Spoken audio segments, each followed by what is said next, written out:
It was warm for a December afternoon in Hutchinson, Kansas, when Katie came home from work in 2008. Katie's ride dropped her off across her duplex, and she stood in the street, her ride moving slowly away. She knew something wasn't right. "I noticed two boys standing in my driveway," she said. "One had long dark hair and the other had a hood up, so I couldn't see him very well." The teenagers, about 15 or 16 years old, seemed to be watching her. Katie felt that they were waiting for her. She steeled herself and walked nervously across the road towards her porch. The boys had lurked around her neighborhood for months, but they never been seemed so bold to stand this close to her home. "I had seen them before, lingering in the yard, but they were always left before I even got out of my ride's car," Katie said. "I had seen them late at night and while standing across the street when I would go outside an occasional late night smoke. But although pangs of unease told her to run, their boldness angered her. She stood and asked them why they were on her property. They told me they needed to use the phone and that the neighbors would not let them in. She said that what I noticed when their eyes, they were coal black, just black, no white and not even a hint of iris or even a pupil. Fear shot right through her, but as evenly as she could, Katie told them that she didn't have a telephone. Katie walked up to her porch step and began to unlock her door when the boy in the hood spoke. He asked if they could come in for a glass of water, she said. I turned to look at them again to think maybe my mind was playing tricks on me. But no, when I turned to look into their eyes, they were pitch black as the first time. These children with dead black eyes had spoken to her softly, but emotions and vocals were just absent from their own words.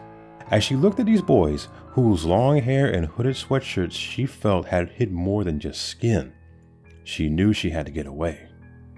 I felt panicked and fearful, but also very vulnerable and cold, she said.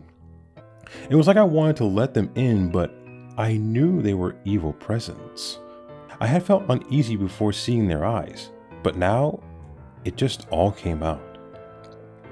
Then one boy said something that turned her fear into complete terror.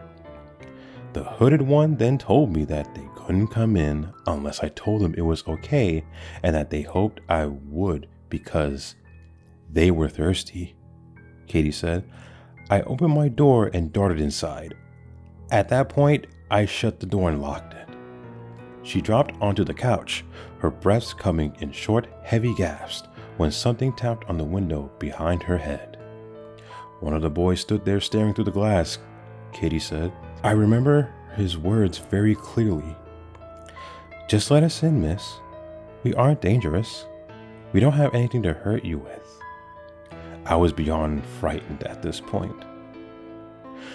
Katie jumped off the couch and ran through the duplex, checking doors and windows to make sure that they were all locked. I did wonder if they really couldn't come in unless invited, but I didn't want to find out, she said. I sat in the living room silently, waiting for a sign that they had been gone. When her boyfriend came home and a short time later, the black-eyed teens were still at the house. He asked me if I knew those two boys outside, and I said no, Katie said. He told me that he'd been standing in the driveway where he pulled up, but walked away when he stepped out of the car. He didn't notice the boys' eyes, but they did give him a strange feeling. Katie later asked her neighbors if the black-eyed children had asked them to use their telephone, as they claimed. The neighbors noticed that the teens standing in Katie's driveway, but never spoke to them. Although it's been more than a year since Katie turned the black-eyed children from her door, she knows they're still around.